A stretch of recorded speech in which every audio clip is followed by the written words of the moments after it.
Argob TV presenta.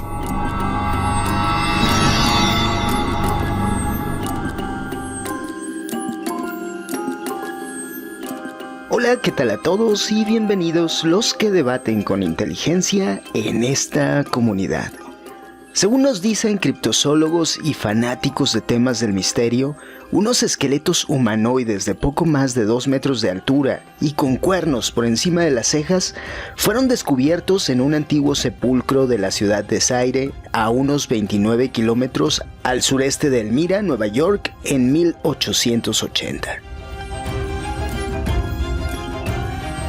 Esta historia se repite en muchos blogs como un enigma de la antropología, como un secreto que la ciencia prefiere olvidar o como algo que hasta el momento no tiene explicación.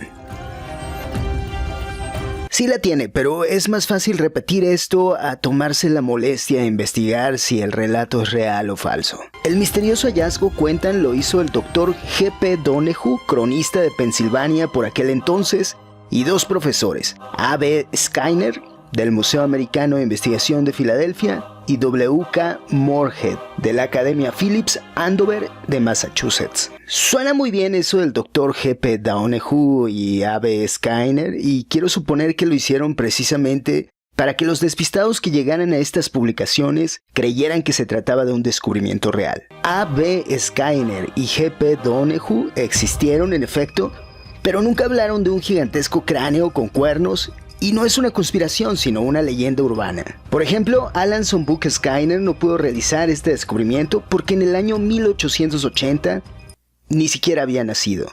Eso sucedió 6 años después. G.P. Donahue es en realidad el Dr. George Patterson Donahue, también experto en historia de Pensilvania, y que nunca mencionó algún cráneo con cuernos.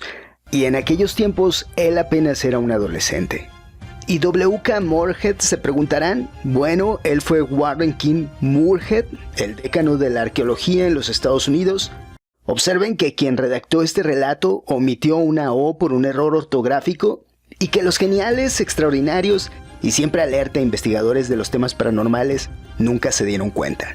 Pero lo mismo, nació en 1866 y tampoco habló jamás de un descubrimiento como ese.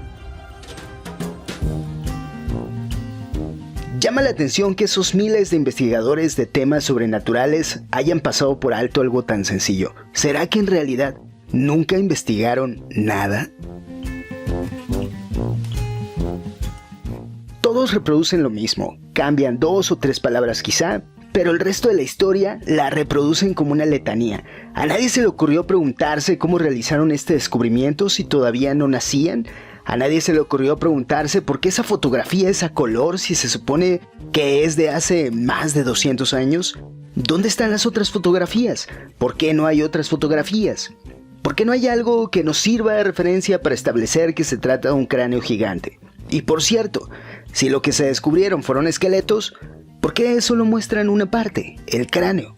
¿No se les ocurrió fotografiar todo el cuerpo? ¿Dónde se realizó el descubrimiento exactamente? ¿Es que acaso los seguidores de este tipo de temas no sienten curiosidad? ¿Por qué no exigen un poco más de rigor a estos relatos? Un investigador medianamente profesional debería haberse hecho estas preguntas. Uno simplemente no puede dar por hecho todo lo que le cuenten, o puede terminar siendo víctima de una estafa o de un engaño, como en este caso. Pero revisemos ahora la foto. Se trata de un cráneo de color oscuro, con cuernos efectivamente, y con algo que parece ser una diadema hecha de ramas secas, semillas o algo parecido. El cuerno derecho está roto, y volvamos al primer problema que salta a la vista, porque si el Museo Americano de Investigación de Filadelfia perdió los cráneos, ¿quién tomó esa foto? En 1880 apenas se comenzaban a comercializar los primeros carretes de película y esta foto claramente no es un daguerrotipo ni una fotografía antigua. De hecho, le pasaron un filtro para darle un tono rojizo, pero de ninguna manera es una fotografía antigua.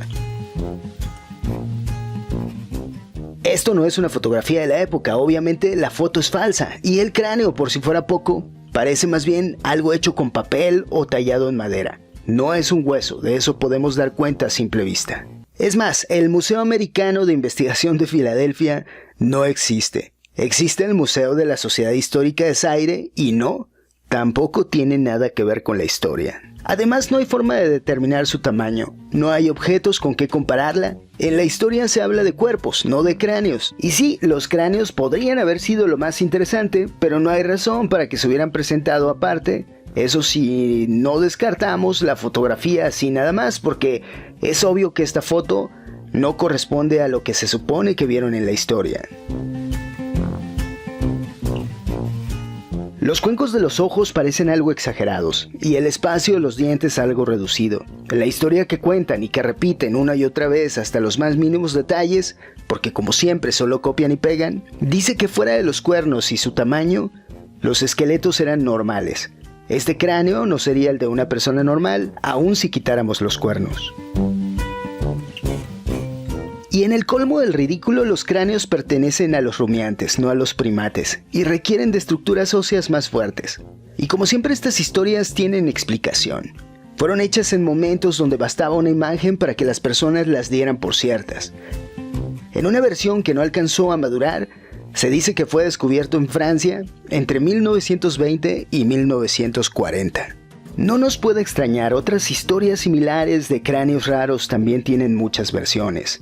En esta publicación, por ejemplo, nos dicen lo siguiente: es fácilmente uno de los artefactos más controvertidos y polémicos de su tiempo. El Museo de Historia Sobrenatural, afirma a través del análisis que los cuernos son de hecho naturalmente una parte del cráneo. También dice que el descubrimiento fue entre 1920 y 1940.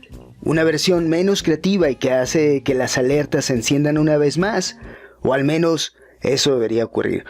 Por eso no hay que creer en lo que digan los análisis de ese tal Museo de Historia Sobrenatural. En este caso tendríamos que decidirnos por la versión de la historia que nos parezca más bonita, y así, amigos, no se llega a entender la verdad. La verdad es independiente de los gustos personales. Voy a decir algo que quizá duela, pero la verdad no siempre nos va a gustar. Como pasa con este tipo de historias, cuando se hace una búsqueda real, no de las de Oropel, pero que venden mucho, se encuentran relatos cada vez más extravagantes. Algunos afirman que los cráneos tenían 2 filas de dientes o que además tenían poderes demoníacos. Por cierto, esto de antiguos gigantes poblando el planeta son historias que también tienen una explicación. Todavía en épocas más recientes se hicieron descubrimientos por parte de aficionados que creían haber encontrado gigantes. Esto pasaba más a principios del siglo XIX, cuando se depredaban los lugares donde se sospechaba que había restos fósiles. Muchas veces quienes realizaban las búsquedas eran gente sin conocimientos científicos. La mayoría de los descubrimientos reportados y validados de huesos atribuidos a gigantes, una vez en los laboratorios, fueron identificados como otro tipo de animal. En especial, se reportaron casos de mastodontes y mamuts. Es más que probable que las historias del pasado se refieran a casos similares. Hay también en la historia de la evolución humana registro de un género de homínidos con cráneos con algo que podría recordarnos un cuerno. A estos cráneos se les conoce como cráneos crestados y corresponden al Paranthropus. Pero no esperemos gran cosa, es más bien una cresta que no se hubiera alcanzado a ver a simple vista porque el espacio vacío era ocupado por los músculos de su mandíbula. Quizá lo que más se acerca a la forma que estamos esperando es una especie de tumor queratinoso llamado cuerno cutáneo. Pueden aparecer en cualquier parte del cuerpo, pero en la cabeza debió parecer en el pasado que se encontraban frente a gente con cuernos reales. Es más, podría apostar a que la mayoría de la gente en el presente lo creería. Se cree que surgen por la exposición al sol o por la presencia del virus del condiloma humano, pero no hay una causa científicamente comprobada. ¿Todavía no es suficiente? Bueno, para terminar voy a compartirles el periódico que dio origen a todo este supuesto misterio. Por sí mismos se darán cuenta de que lo que dice es un poco lo que estábamos hablando hace algunos momentos sobre el descubrimiento del Pithecanthropus, con lo poco que entonces se sabía y de un ejercicio de imaginación. Algunos blogs de lo sobrenatural, confiando en la poca educación y lo adoctrinados que están sus propios seguidores, han compartido este recorte. ¿A qué periódico pertenece? Es difícil decirlo porque los investigadores de lo paranormal, entre comillas, nunca se preocupan por hacer la tarea completa. Y funciona, Parece que nadie se ha quejado, quizá porque les da flojera leer lo que dice. Como en este canal hacemos las cosas de una manera diferente, lo leeré. Imagina una raza de personas de 700 años de antigüedad. Dibuja la imagen mental de uno de ellos. Otórgale 7 pies de alto y un físico perfecto. Déjalo ser fuerte pero ignorante. Imagina que alguien de su especie a sus 35 años estaba envejeciendo y que a los 40 estaba cerca de la muerte. Finalmente, dales cuernos, alrededor de 1 pulgada de largo, sobresaliendo del cráneo 2 pulgadas por encima de las orejas. Tal hombre hubo una vez y muy cerca, en Elmira, en lo que ahora es la Granja Murray en Zaire. Ahora ya saben que el sitio donde se encontró el homínido, ojo, este homínido, es la Granja Murray. Continúo. Si eres solo un ser humano inmortal, imagina esos cuernos y di, es increíble.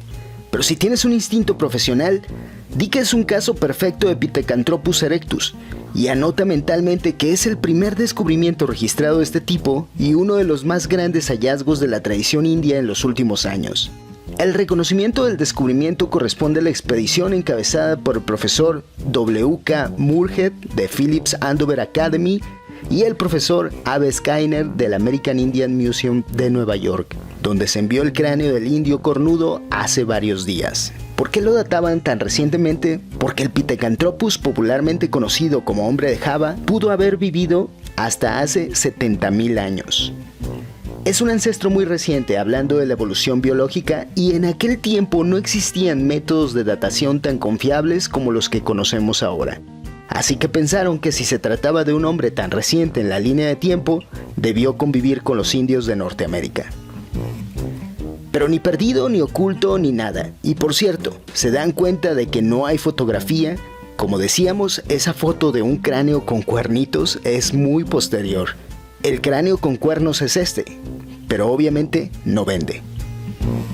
En fin, digamos que esta leyenda urbana es de las más inocentes que hemos encontrado y sirve para ejercitar un poco la cabeza aplicando el método, aunque esta vez eso de una metodología de la investigación le viene bastante flojo. Y sí, quienes no deberían ser tan flojos son esos supuestos investigadores del misterio, bola de charlatanes que viven de engañar a las personas. Espero que el video les haya gustado. Si es así, recuerden suscribirse, dejar un comentario y una manita arriba. Nos vemos en el próximo video y mientras tanto sean felices y tengan siempre presente que saber nos hace libres, aunque perjudique severamente la ignorancia.